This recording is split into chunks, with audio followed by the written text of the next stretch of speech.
The scissors glinted under the harsh fluorescent lights of the locker room as Mason Knight cornered Grace Turner against the metal lockers, her cheerleading ponytail trapped in his fist while his two football buddies blocked the exits. In 15 seconds, the new scholarship cheerleader would deliver a roundhouse kick that would not only save her hair, but expose the darkest secret of Willowbrook High's most powerful family. What started as rejected advances and wounded pride would end with 3 boys on the floor and a principal's career in ruins. Subscribe now, because this Texas showdown proves that sometimes the quietest fighters pack the deadliest kicks. Grace Turner stood at her assigned locker in Willowbrook High School at 7:15 a.m., her fingers trembling slightly as she spun the combination lock. The smell of fresh paint and industrial cleaner couldn't mask the underlying scent of privilege that permeated every corner of this elite Texas institution. At 16, Grace was everything Willowbrook wasn't supposed to accept: working class, transfer student, and here on a cheerleading scholarship that barely covered her uniforms. Her reflection in the small magnetic mirror showed tired hazel eyes and natural blonde hair pulled into the regulation high ponytail required for morning practice. The uniform crisp white and burgundy with the Willowbrook Warriors logo fit perfectly. But Grace knew she'd never truly fit here. Not when her father worked double shifts at the oil refinery to pay for her little brother's medical bills. Not when she'd learned her first cartwheel in a community center gym held together by duct tape and determination. But Grace had a secret that even her scholarship application hadn't revealed. Before her family's financial crisis forced them to move from Houston, she'd spent 8 years training in mixed martial arts at her uncle's dojo. The trophies were packed away in storage now, along with her black belt and the confidence that came with knowing she could defend herself. Here at Willowbrook, she'd chosen to bury that part of herself, to be just another cheerleader trying to earn her spot through jumps and tumbles rather than kicks and strikes. Mason Knight ruled Willowbrook High like a medieval lord surveying his domain. At 6'3" with quarterback shoulders and his father's sharp jawline, he commanded attention whether he wanted it or not. But Mason always wanted it.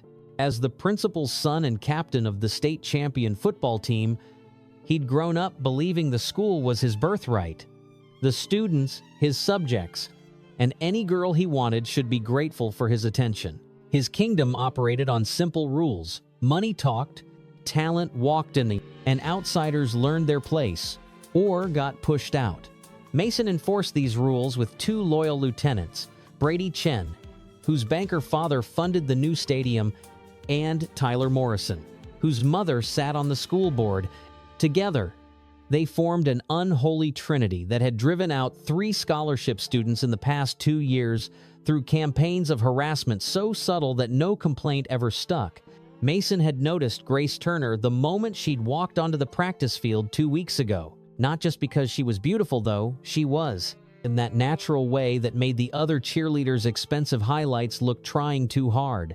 But because of how she moved, there was a controlled grace to her movements, a confidence that went beyond athletics. She executed flips with precision, landed with barely a sound, and carried herself like someone who knew exactly what her body could do. He'd approached her after that first practice, flashing the smile that usually had girls melting. "Hey, I'm Mason. Noticed you killed it out there." Grace had barely glanced at him, focused on packing her gear. "Thanks. So, new girl, how about I show you around town? My treat? There's this great steakhouse my family owns. I'm good. Thanks." She'd zipped her bag and stood to leave. Mason blinked. Unused to rejection? "Come on. Don't be shy. I know being new is tough, but I can make things easier for you here." Grace had finally looked at him then, really looked at him, and Mason felt something unfamiliar under her steady gaze. "I said no thank you. Have a good day." She'd walked away, leaving Mason standing there with his mouth slightly open and Brady snickering behind him. No one said no to Mason Knight, especially not scholarship kids who should be grateful for any attention from Willowbrook royalty. The rejection itself wasn't what turned Mason against her. He'd been turned down before rarely. But it happened. No, what ignited his campaign wasn't wounded romantic pride, but the realization that Grace Turner didn't see him as anything special. She'd looked at him like he was just another teenage boy, not the prince of Willowbrook High. That indifference was a threat to everything his world was built on. If a scholarship kid could dismiss him so easily, what did that say about his power? What did that mean for the social order he'd inherited and enforced? Worse, he'd noticed other students watching their interaction, seeing him fail, seeing her walk away unbothered. That couldn't stand. She thinks she's better than us, he'd told Brady and Tyler later that day. Scholarship girl needs to learn how things work around here.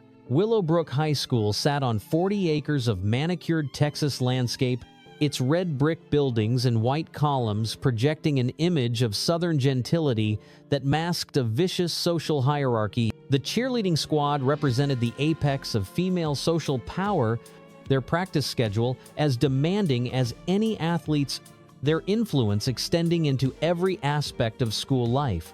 Making the team meant more than athletics. It meant acceptance into Willowbrook's inner circle. The locker room where the squad changed was a testament to alumni donations, marble countertops, individual shower stalls, and lockers spacious enough to hold entire wardrobes. It was here that Grace felt most out of place, surrounded by designer gym bags and conversations about spring break in Cabo. She'd learned to change quickly, to avoid the casual discussions of $1,000 shopping sprees and complaints about which Mercedes to drive to school. Morning practice started at 7:30 a.m. sharp. Coach Rivera, a former University of Texas cheerleader with zero tolerance for excuses, ran drills with military precision. Grace had impressed her from day one, executing routines with a control that came from years of martial arts discipline. But impressing the coach meant nothing if the team captain, Brittany Caldwell, decided you didn't belong. And Brittany took her cues from Mason Knight. The harassment started small, the way it always did at Willowbrook. Grace's locker combination was mysteriously changed, forcing her to get maintenance to cut the lock. Her practice clothes disappeared from the laundry service, leaving her to wash them at the laundromat. Someone kept accidentally scheduling her for equipment duty during the time slots reserved for studying in the library. Grace documented each incident in a small notebook, her uncle's voice echoing in her memory. Evidence wins fights before they start. But she knew better than to report anything yet. Not when Mason's father reviewed every complaint that crossed his desk. Not when the last scholarship student who'd spoken up had found their grades mysteriously dropping until they lost their funding. What made it worse was Mason's continued attempts to ask her out. Each rejection, followed by escalating harassment. He'd corner her after practice with flowers, expensive roses that he'd make sure everyone saw her refuse. He'd loudly invite her to exclusive parties, making her rejection equally public. Each time she said no, the accidents and misunderstandings multiplied. Just say yes once. Brittany had advised during a water break, go to one dinner, let him post some pictures. Then say, you're not compatible. It's easier than fighting him. I'm not interested in easy. Grace had replied, I'm interested in being left alone. The second phase of harassment turned public. During lunch in the cafeteria space that resembled a country club dining room more than a school facility, Mason made his move. Grace sat alone at a corner table, reviewing chemistry notes while eating a sandwich from home. The other cheerleaders clustered at their designated table, shooting glances her way but maintaining their distance. Message received, you might be on the team, but you're not one of us. Grace, Mason's voice boomed across the cafeteria, ensuring maximum audience. He strolled over with Brady and Tyler flanking him, carrying an elaborate bouquet that must have cost $200. Got something for my favorite cheerleader. The cafeteria fell silent, phones already coming out to record. Grace didn't look up from her textbook. I'm studying. Mason, come on, don't be like that. He set the flowers on her table with theatrical flair. I know you're playing hard to get, but everyone knows scholarship girls are just looking for a rich boyfriend. I'm trying to help you out here." The insult was wrapped in a smile, delivered loud enough for everyone to hear. Grace felt the familiar heat of anger rising in her chest, muscle memory begging her to shift into a defensive stance. Instead, she looked up calmly. "I've told you repeatedly that I'm not interested. Please respect that." "Respect?" Mason laughed, the sound sharp as breaking glass. "You want to talk about respect? I've been nothing but nice to you. Flowers, dinner invitations, offering to introduce you to people who matter on by dot, and you keep acting like you're too good for me? Newsflash. Scholarship. You're lucky I even noticed you exist." Tyler grabbed her chemistry book, holding it above his head. "Maybe if you spent less time studying and more time being grateful for Mason's attention, you'd fit in better." Grace stood slowly, her movements controlled. At 5'6", she had to tilt her head back to meet Mason's eyes. But 8 years of facing down larger opponents had taught her that size meant nothing if you knew where to strike. "Give me my book back. Say yes to dinner," Brady suggested with a smirk. "One date with Mason and all your problems here disappear. Keep saying no." And he shrugged meaningfully. "Are you threatening me?" Grace asked. Loud enough for nearby tables to hear? Mason stepped closer, lowering his voice to a whisper only she could hear. "I don't make threats, Grace. I make promises. And I promise you, this stubborn act is going to cost you everything. Your spot on the team, your scholarship, your future here. Unless you stop pretending you're better than what I'm offering." Grace met his eyes steadily. "I'm not pretending anything. I'm just not interested. Not in your flowers, not in your dinners, and definitely not in your threats." Mason's face darkened. He nodded to Tyler, who tossed the textbook into the nearby trash can, pages fluttering like broken wings. "Oops, guess you'll have to dig for it. Good practice for your future when you're out of here." Grace didn't move, didn't flinch, didn't give them the reaction they wanted. She simply memorized their faces, their positions, their weaknesses. Mason favored his right knee-old football injury. Brady kept his weight too far forward. Tyler telegraphed his movements with his shoulders. Information filed away for later use. "Smart girl," Mason said when she remained silent. "You're learning? Keep it up. And maybe you'll last the semester. Or you could just say yes. And all this stops. Your choice."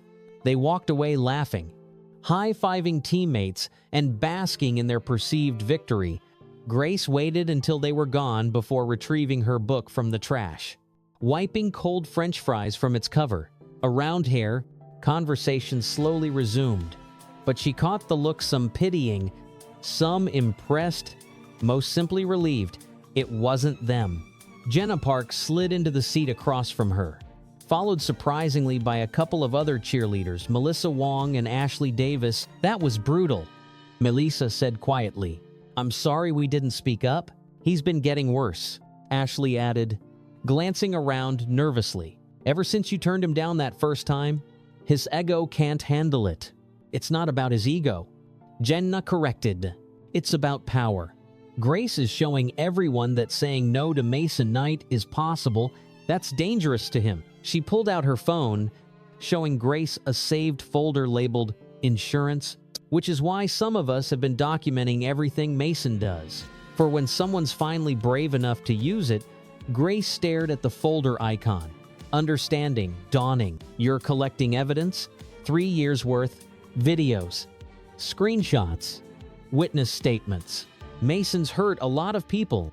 Grace, both girls who rejected him and scholarship kids who threatened the social order, but nobody's been strong enough to be the catalyst for change."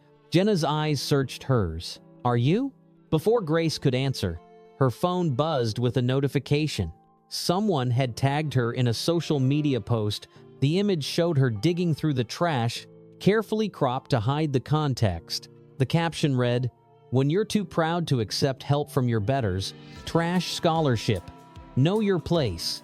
Within minutes, It had dozens of likes and comments, each one more cruel than the last. Grace recognized the coordinated attack Mason's digital foot soldiers doing his dirty work. She screenshotted everything, adding to her growing file. "See?" Jenna said quietly. "This is what they do. Death by 1,000 cuts. All deniable. All devastating. Unless someone stops them." The third wave of harassment targeted Grace's position on the squad directly. During afternoon practice, equipment mysteriously malfunctioned whenever she used it. The spring floor seemed slippier under her feet. Safety mats disappeared when she attempted difficult tumbling passes. Coach Rivera grew increasingly frustrated.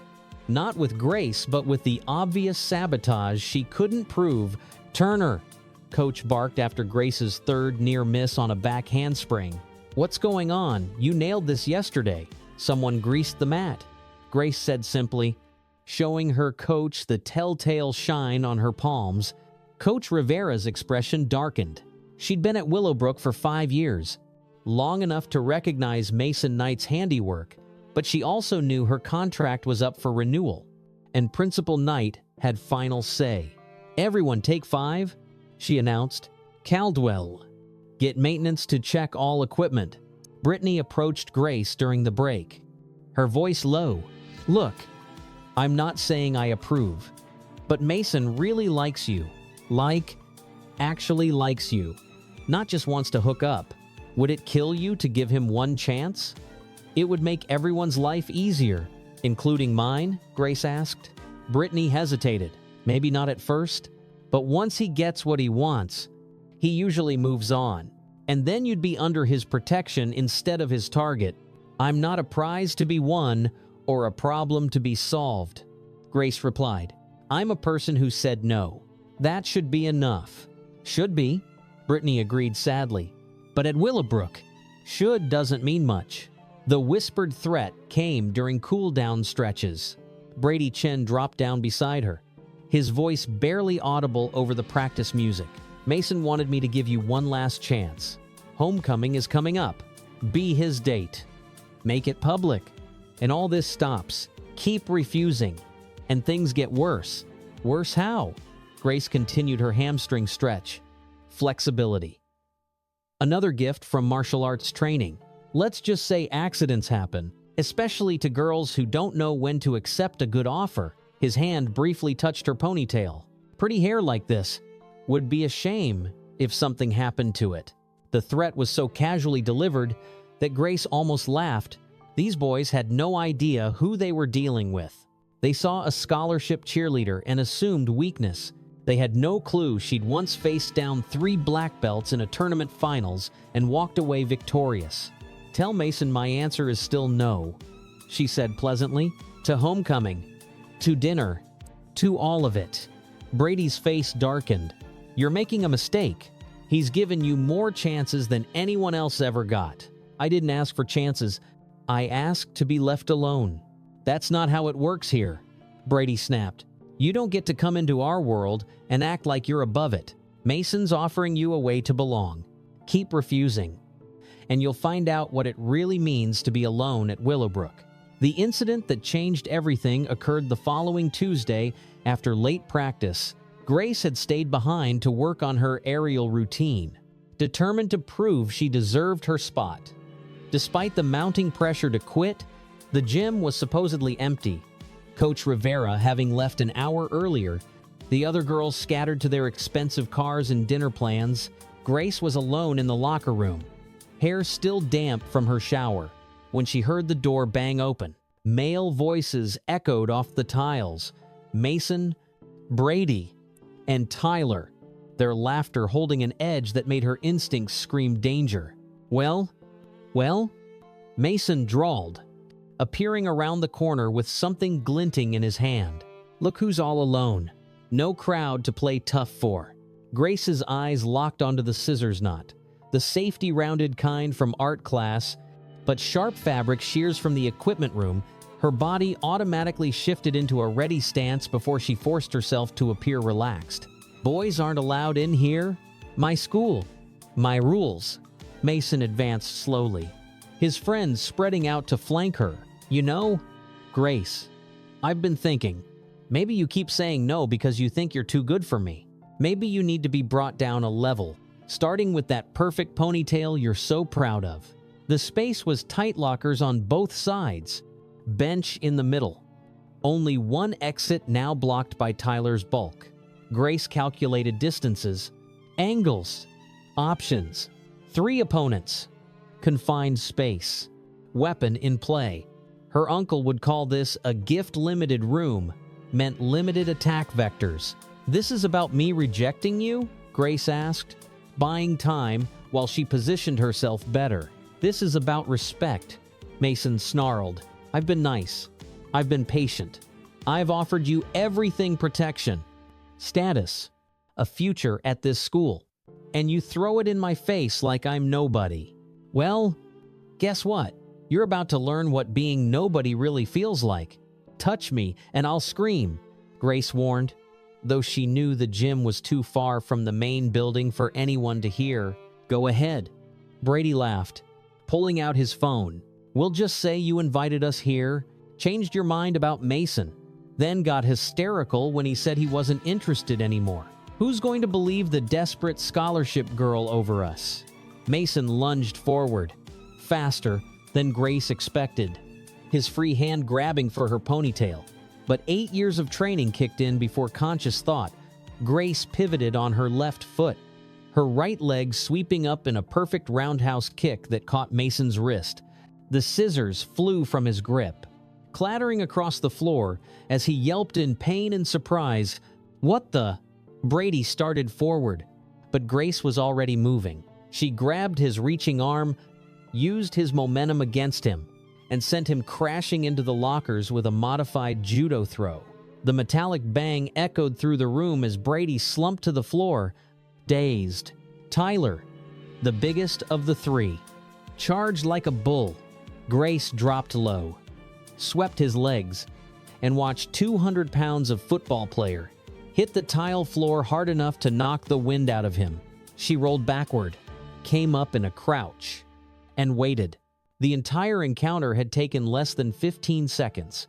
Mason clutched his wrist, staring at her in shock.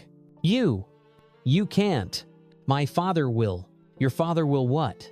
Grace stood slowly, keeping all 3 boys in her peripheral vision. "Expel me for defending myself? When the security cameras," she pointed to the obvious dome in the corner, "recorded you entering the girls' locker room with a weapon?" The color drained from Mason's face as he realized his mistake. In his arrogance, he'd forgotten about the new cameras installed after last year's theft incident. Cameras that would show 3 male students cornering a female student with scissors, clearly showing she was defending herself against assault. "We were just trying to scare you." Brady wheezed from his position against the lockers. "Because you kept rejecting Mason. It wasn't supposed to." "Shut up," Mason snapped. But the damage was done. Brady had just admitted their motive on camera. Grace picked up the scissors, careful to only touch them with her towel. "Let me make something clear. My rejection of your advances isn't an insult. Mason, it's a right.all.m. One that you've turned into a campaign of harassment and now attempted assault. That ends today." Tyler managed to sit up, his face red with embarrassment and oxygen deprivation. "You're dead. You know that, right? Nobody attacks us and stays at this school." Grace smiled then, the expression sharp as the scissors in her hand. "I didn't attack anyone. I defended myself against 3 boys who cornered me with a weapon because one of them couldn't handle the word no. But you're right about one thing: someone's leaving this school. Just not who you think." She moved toward the door, forcing them to scramble out of her way. "Oh, and Mason, tell your father I'll be in his office tomorrow morning with video evidence, witness statements from 3 years of your behavior, and my attorney. Let's see how well Boys Will Be Boys plays when the news gets hold of this story." As she walked out, leaving 3 of Willowbrook's most powerful students sprawled on the locker room floor, Grace heard Brady whisper, "Dude, she knows martial arts. Like, real martial arts."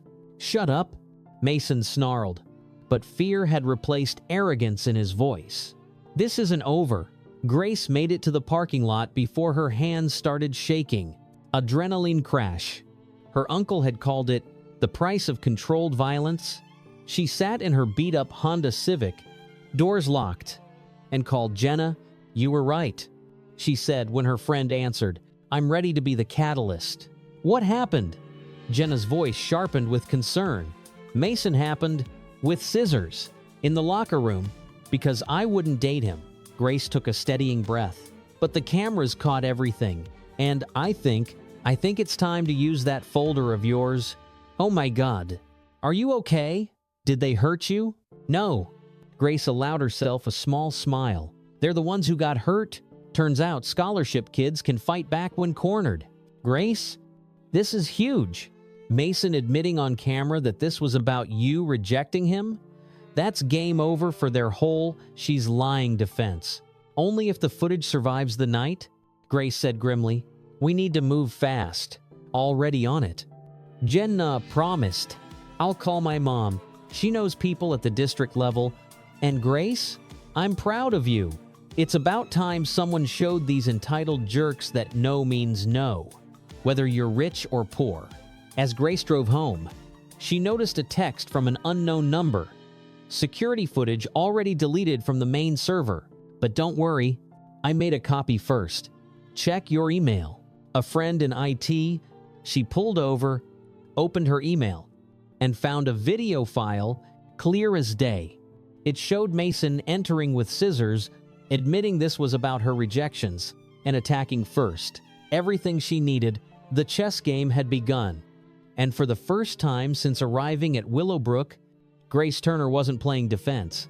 Tomorrow would bring Principal Knight's wrath, Mason's retaliation, and a battle for her future at the school.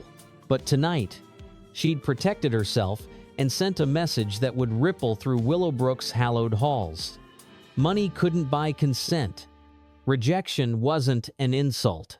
And the new girl might be poor, might be a scholarship student, might be everything they looked down on, but she was nobody's victim. The war for Willowbrook High was about to begin, and Grace Turner had just fired the first shot. The next morning arrived with an autumn chill that seemed to seep through the walls of Willowbrook High. Grace Turner sat in her car at 6:45 a.m., watching the sunrise paint the school's brick facade in shades of gold and crimson. In her bag was a USB drive containing not just the locker room footage, but 3 years of documentation that Jenna and her network had compiled. Today would either mark the end of her time at Willowbrook or the beginning of something unprecedented. Her phone buzzed with texts from numbers she didn't recognize. Word had already spread through the underground network of scholarship students, outcasts, and quiet rebels who'd suffered under Mason Knight's reign. Each message was a variation of the same theme: "We're with you. Finally, don't back down." At 7 a.m. sharp, Grace walked into Principal Knight's outer office. His secretary, Mrs. Harmon, looked up with surprise. "Miss Turner? You don't have an appointment? He'll want to see me," Grace said calmly. "Tell him it's about his son and last night's incident." Mrs. Harmon's face went pale. She'd worked at Willowbrook for 20 years, long enough to know that incidents involving Mason usually meant someone was about to be silenced or transferred. She picked up the phone, whispered a few words, then nodded. "He'll see you now." Principal Richard Knight sat behind his massive oak desk like a king on his throne. At 52, he had the same sharp jawline as his son, the same predatory eyes. But with an additional decades of practice at intimidation, the office walls were covered with photos of championship teams, groundbreaking ceremonies, and him shaking hands with powerful people, a shrine to his dominion over Willowbrook. "Miss Turner," he said, not offering her a seat.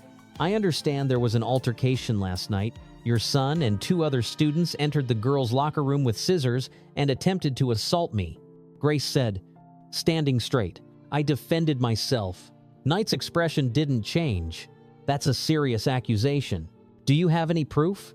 Grace pulled out her phone and played the video. Knight watched his son enter the locker room, heard him admit, The harassment was about her rejections. Saw him lunge with the scissors, and witnessed Grace's defensive response. Throughout it all, his face remained stone. "I see," he said when it finished. Clearly there was a misunderstanding. Boys being boys. A prank that went too far. "I'll speak to Mason about appropriate boundaries." "A prank?" Grace kept her voice level. "He brought a weapon. He admitted to systematic harassment. This is assault." Knight leaned back in his chair. "Miss Turner, let me explain how this works. That video shows my son making a mistake, yes, but it also shows you using excessive force against 3 students, a scholarship student attacking the quarterback and 2 other prominent athletes. That's grounds for immediate expulsion." I defended myself. "You revealed martial arts training that wasn't disclosed on your application. That's falsification of records. Also, grounds for expulsion." His smile was cold. "Now, we can handle this quietly. You delete that video, transfer to another school, and we'll ensure your scholarship follows you. Or we can do this the hard way, where you lose everything." Grace had expected this. She pulled out a folder and placed it on his desk. "Before you make that decision, you should see this." Knight opened the folder, his confidence faltering as he saw page after page of evidence, screenshots of Mason's threats to other students, financial records showing suspicious grade changes after complaints were filed, testimonies from former students who'd been driven out, and at the bottom, a printout of an email chain between Knight and school board members discussing how to handle problematic scholarship students. "Your son is a predator," Grace said quietly, "and you've been enabling him." This folder has already been sent to 3 law firms, 2 news stations, and the Texas Education Agency. The only question is whether you want to get ahead of this or let it destroy you. Knight's face had gone from red to white. "You have no idea who you're dealing with. I have connections." "So do I." The door opened and Jenna Park entered, followed by her mother, Federal Judge Caroline Park. Behind them came 2 more people, a man in an expensive suit and a woman with a press badge. Judge Park spoke first. "Richard, I believe you know District Attorney Morrison and Sarah Kim from Channel 9 News. They're both very interested in the pattern of behavior at this school." "Caroline," Knight started, but she cut him off. "My daughter has been documenting your son's behavior for 3 years. She came to me last night with evidence that made me sick. Sick that I'd sent my child to a school where assault is called pranks and victims are silenced." The DA stepped forward. "We've opened an investigation into potential criminal charges: assault, harassment, conspiracy to suppress evidence. Your cooperation would be noted." Knight looked trapped, his eyes darting between the faces arrayed against him. "This is ridiculous. My son made one mistake." 37, Grace interrupted. "That's how many documented incidents are in that folder. 37 times your son hurt someone, and you covered it up. But it ends today. Sarah Kim had her phone out, recording." "Principal Knight, do you have a comment about the allegations that you've been protecting students who commit assault?" Before Knight could answer, the door burst open again. Mason Knight stormed in, his wrist wrapped in a bandage, followed by his mother, Patricia Knight, still in her tennis outfit. "Dad, she's lying," Mason shouted. "She attacked us. She's trained in martial arts. She's dangerous." "Quiet," Patricia Knight said, her voice like ice.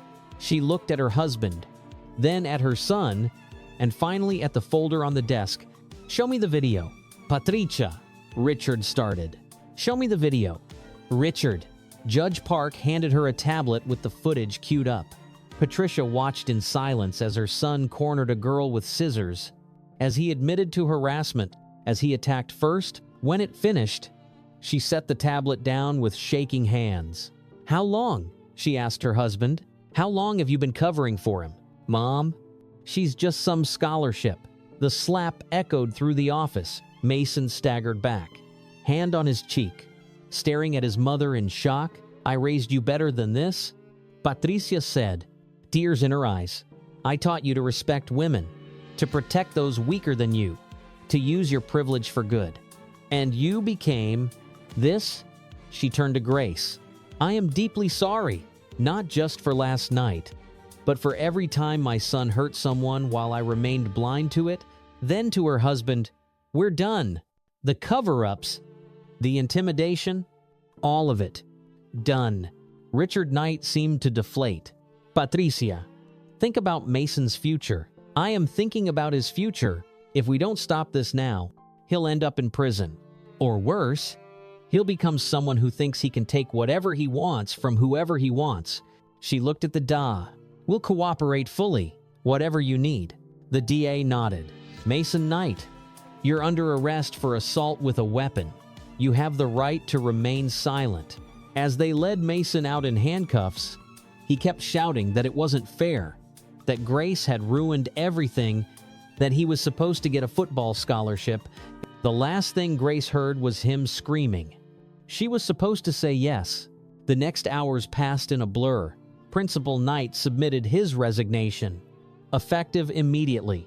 The school board called an emergency meeting. By noon, news vans surrounded Willowbrook High, and number justice for Grace was trending on social media. Grace found herself in the eye of the storm. Sitting in the library with Jenna and a growing group of supporters, Melissa Wong was there, Ashley Davis, Maria Santos from her chemistry class, and dozens of others who'd suffered in silence. "I can't believe it's really happening," Maria said, scrolling through her phone. "Mason's arrest is all over the news. They're calling for a full investigation of the school." "It's not just about Mason," Jenna said firmly. "It's about the system that protected him. That's what we're really fighting." Coach Rivera found them there. She looked older somehow, weighed down by guilt. "Grace, I owe you an apology. I knew what was happening and I didn't do enough to stop it." "You were scared for your job?" Grace said. "I understand. No, that's not an excuse. I'm a teacher, a coach. I'm supposed to protect my students." She straightened her shoulders. "I've already spoken to the school board. I've provided a full report of every incident I witnessed or suspected. And I've recommended you for team captain. Coach, you showed more leadership yesterday than I've seen in 5 years here. The team needs someone like you. Someone who stands up for what's right." The cafeteria at lunch was surreal. Grace walked in to find students applauding. Not everyone there were still pockets of Mason's supporters glaring at Herbert, enough to make her uncomfortable with the attention. She tried to find her usual corner table, but it was occupied by cheerleaders. "Sit with us," Brittany Caldwell said, pulling out a chair. "Please, we have a lot to apologize for." Grace sat cautiously as Brittany continued. "I told you to just give in, to make your life easier. I was wrong. You showed us that standing up is possible, even when it costs everything." "It almost did cost everything," Grace admitted, "but it didn't. And now things can change." Brittany pulled out her phone, showing Grace a group chat. "We're organizing. Every sport, every club. New policies for reporting harassment. Support networks for scholarship students. Real change. Not just talk." Tyler Morrison approached their table, looking distinctly uncomfortable. His face was bruised from hitting the floor. But that wasn't what made him hesitate. "Grace, can I talk to you?" The cafeteria keyed. Watching, Grace nodded. "I wanted to apologize," Tyler said, the words seemingly painful. "Not because I got caught or because my mom's making me, but because I realized something. I have a little sister. She's 12. And if someone did to her what we tried to do to you," he swallowed hard. "I'm sorry, and I'm going to counseling. Real counseling. Not the joke sessions my parents usually buy my way out of. I appreciate that, Tyler, but apologies need to be backed by actions. I know. That's why I'm testifying. About everything, not just last night, but all of it. Every person Mason hurt that I helped him hurt. He met her eyes. I can't undo it, but I can try to make sure it never happens again." Brady Chen wasn't as graceful. He tried to corner Grace after school. hissing about ruined futures and destroyed reputations. You think you won something? Mason's dad has lawyers? This isn't over. You're right, Grace said calmly. It's not over. The investigation is just beginning. How deep do you think they'll dig? Brady, how many of your family's donations came with strings attached? How many grades were changed? Reports buried. Victims silenced? Brady's face went pale. You don't know anything about my family. Jenna's folder is very comprehensive. Your father's bank has some interesting transactions around the times complaints were filed. Grace stepped closer.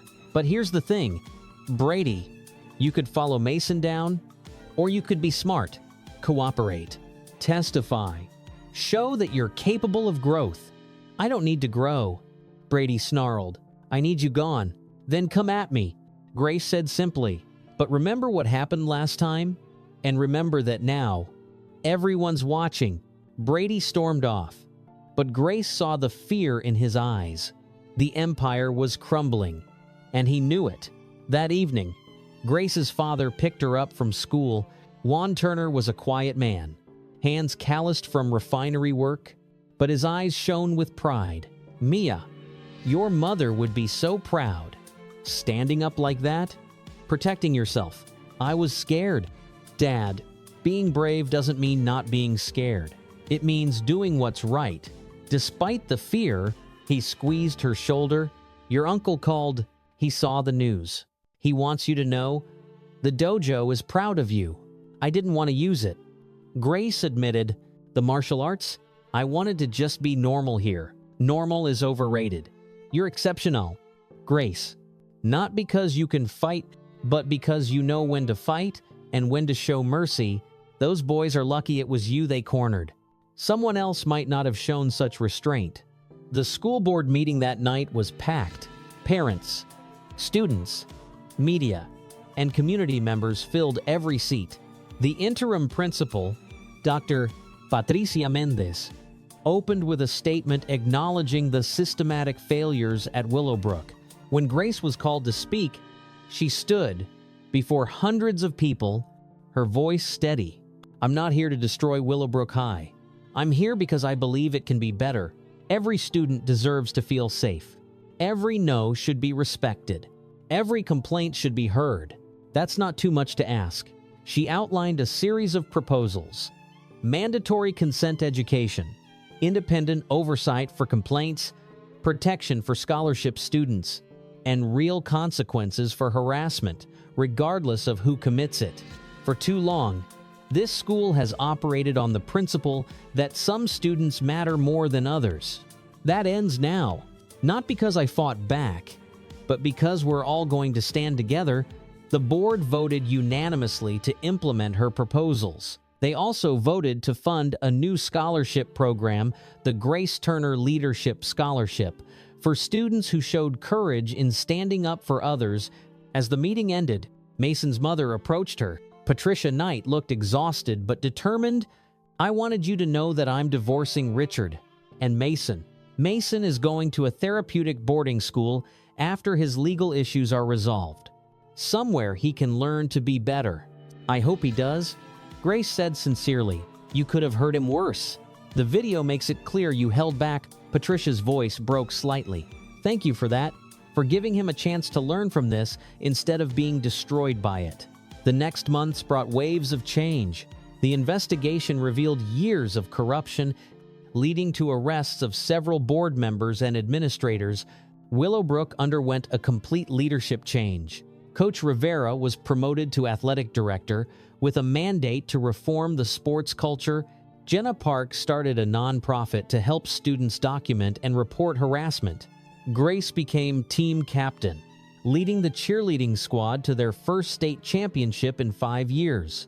But more importantly, she led by example, showing that strength wasn't about domination, but protection, that leadership wasn't about power, but service. At graduation, Grace Turner stood as valedictorian.